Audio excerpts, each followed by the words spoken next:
Hello, we are back and we are starting a new section of our course. It's section 2, all about where real food comes from.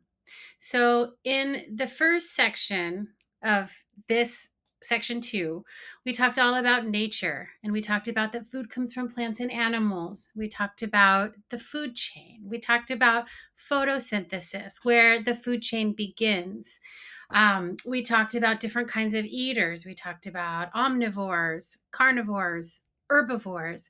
We talked about biodiversity and Goldilocks. And we talked all about those very, very, very beginning ideas about where your food comes from and how nature provides everything that you need.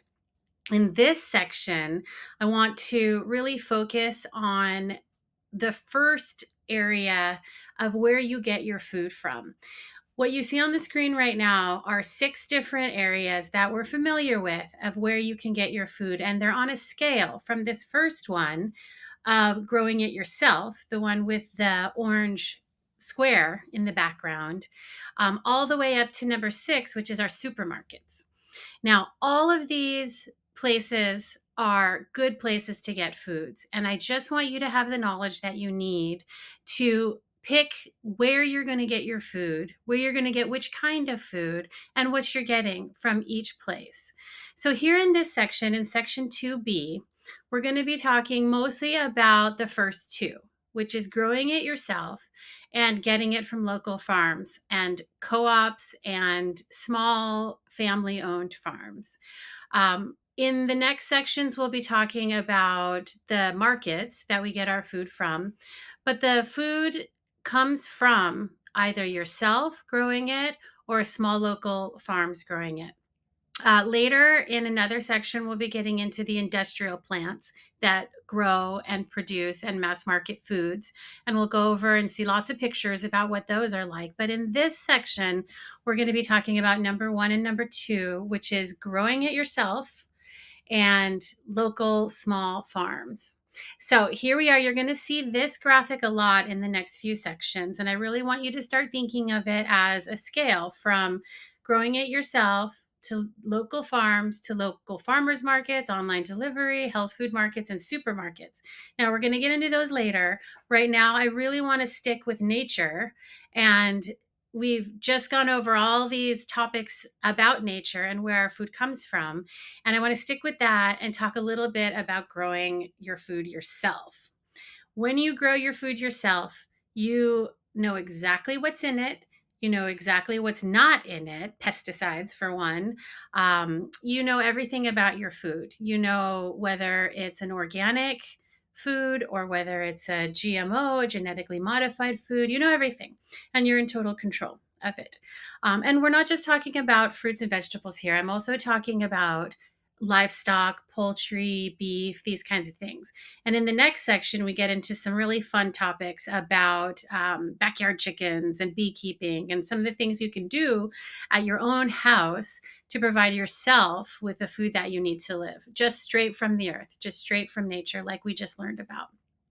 So, this first idea is growing it yourself. You can grow it yourself in your backyard, or you can get it from small local farmers and ranchers that you know that live in your area. Depending on where you live, there's an abundance of these types of local farms. So this first one shows you just a bunch of pictures of what a local farm might look like. Family farms and gardens. Anyone can start a small garden or raise animals to feed themselves. After the hunter-gatherer lifestyle, we moved into farming, and there was a lot of benefits of moving into farming because you could have a more constant supply of the foods that you need, the vegetables that you need, the fruits that you need, the animals that you need by raising them yourself. And so that's where we are right now, is growing it yourself. So before we even get to farms, I want you guys to think about what you could grow at your own house. Now, it doesn't matter whether you have a big house or a small house, or you live in an area with a backyard, or if you live in a high rise with no backyard, there's always a way that you can grow something for yourself to eat. And we're going to go over a couple of those things right now. One of the things that you can do to grow is indoor small space gardening.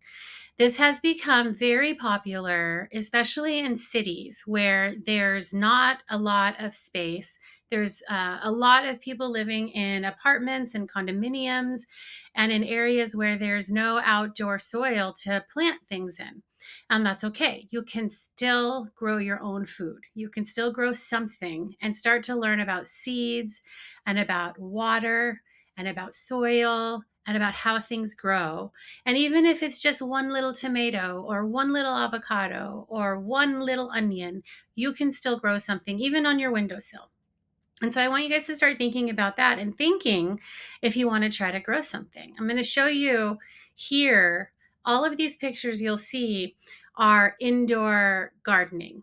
We have we have things that you can grow just straight in water. You don't even need any soil.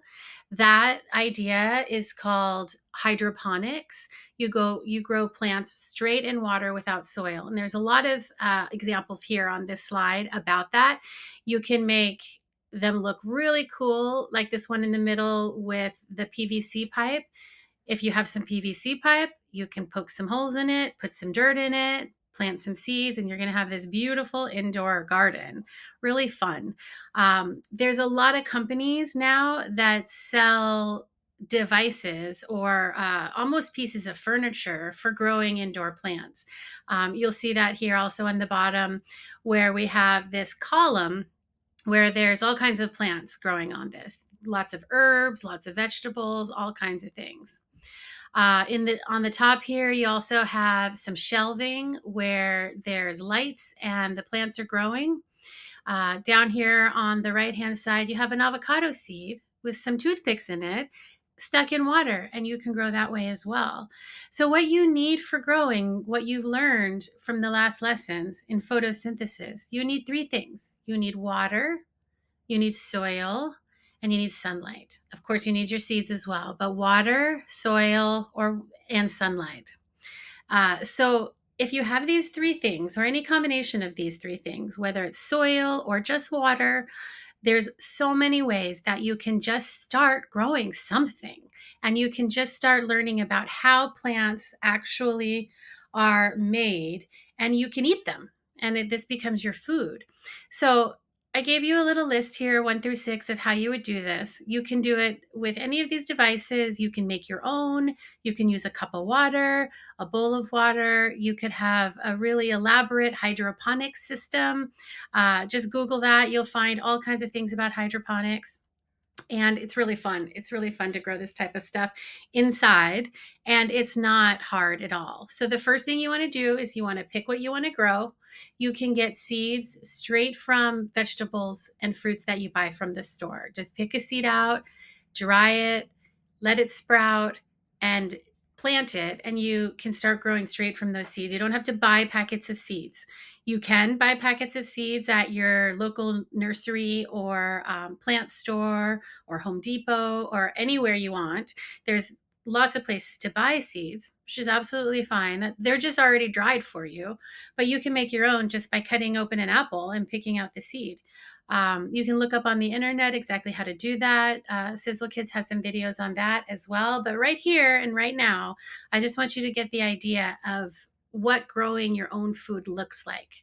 And it's not as hard as you might think. Here we have 3 ways to start growing your own food right at home, no matter what size of a house you have, or an apartment, or a condominium, or a dorm room, or your bedroom, or just a little kitchen. Whatever you have, there's a way to start growing something. So up here in the left-hand corner, you have your egg carton garden.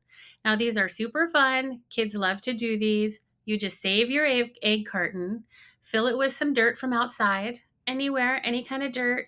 We'll get into soil health later, but for right now, just any kind of dirt. The darker, the better. Fill your egg carton with some soil. Put your seed in each little container.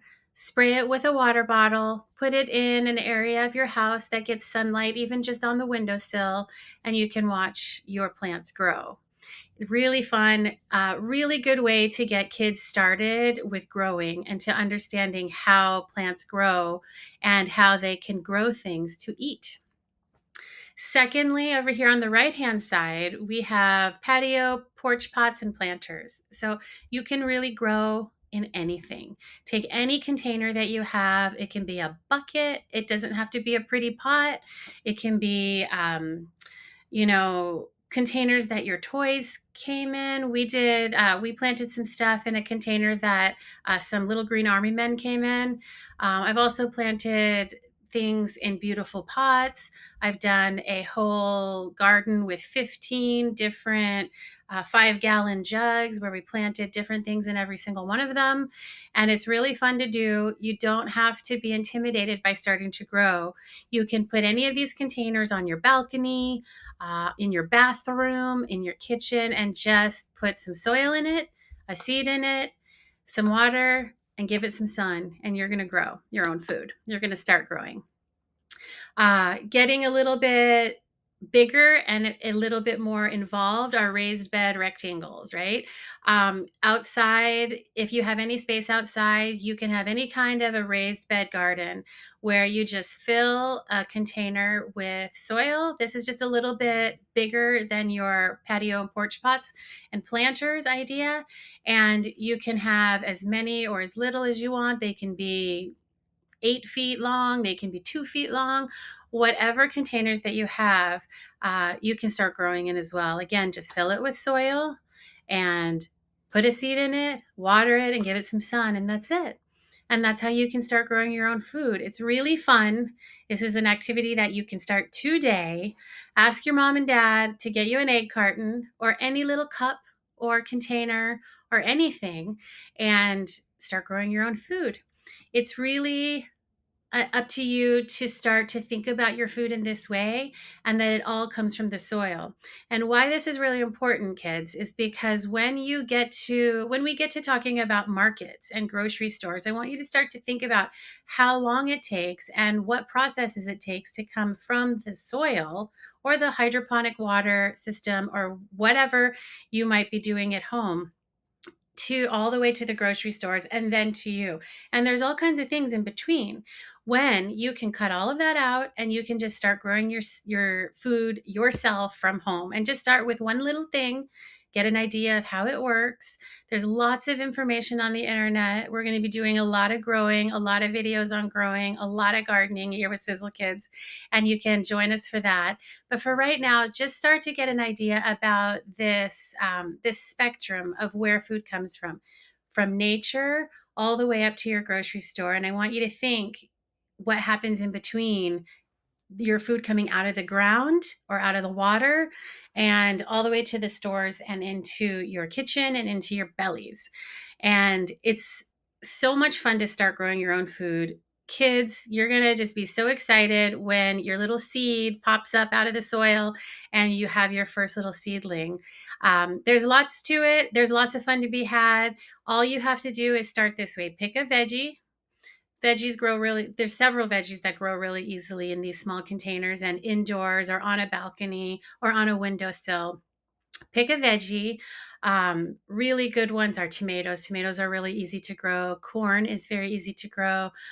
You can find all this information on my website and also anywhere on the internet too. So pick a veggie that you want to grow and get some seeds from it. Pick a container and pick a sunny place. That's it. You can put your soil in it, get a little spray bottle of water. You don't want to put too much water in it because it'll kind of swim around in the soil, but spray it every day with the water and watch it grow. It'll get warm under the soil. It will sprout. It will pop up out of your soil, and eventually it will make food for you. And this is the first way I want you to think about where your food comes from and how you can take control and take ownership of what you eat and where it comes from and how it's made, is you can just grow it yourself. All right, guys, this has been a fun lesson. You can head over to my website to find other activities about growing. You can just go onto the internet and find tons of activities.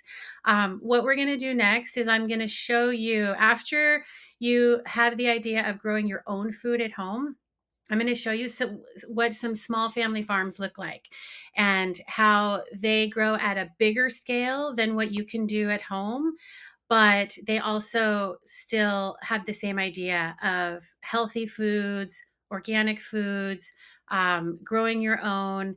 And I want you to see what the next step in having control and being empowered by growing your own food looks like when you don't have the time or the space to do it on a large scale. You can go to small farms and you can enjoy the produce that is created there. So let's head over there and I'll see you in the next lesson.